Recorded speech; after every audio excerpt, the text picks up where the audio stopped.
आज शुभ सोमवार 24 फेब्रुवारी सन 2025 भादाने या गावी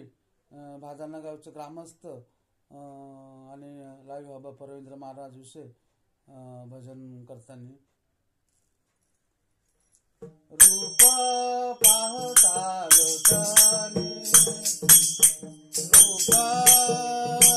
पाहता लोचनी सुखा झाले ओ सजनी सोहा विठ्ठल बरावा सोहा माधव बरावा सोहा विठ्ठल बरावा बहुधा सुकृताची जोडी बहुधा सुकृताची जोडी म्हणून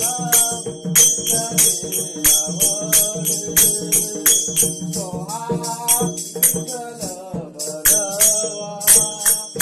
सोहा माधव बरावा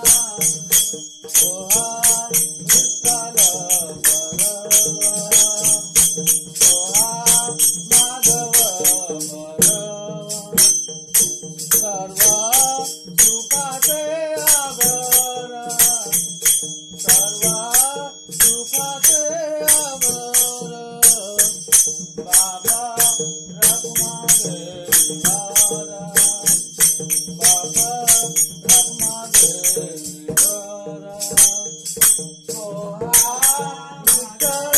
बरावा सोहा माधव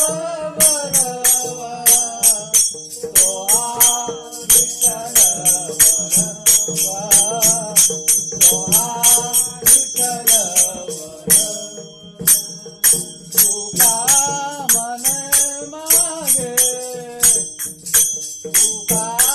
मने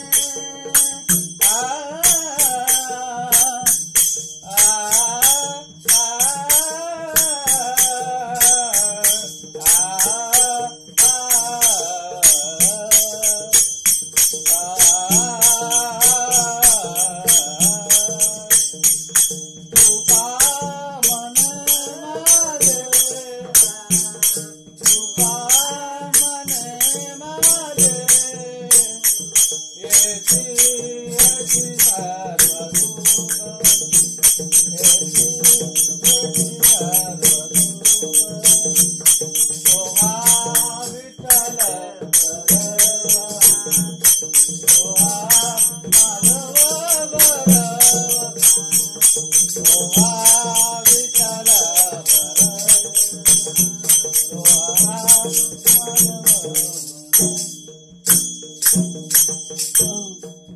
लाईव्ह बाबा परवेंद्र महाराज विषय भादाने तालुका मुरबाड रामकृष्ण हरी जय हरी विठ्ठल विठ्ठल जय हरी जय श्री कृष्ण गुरुदेव दत्त बोल बजरंग बली की जय।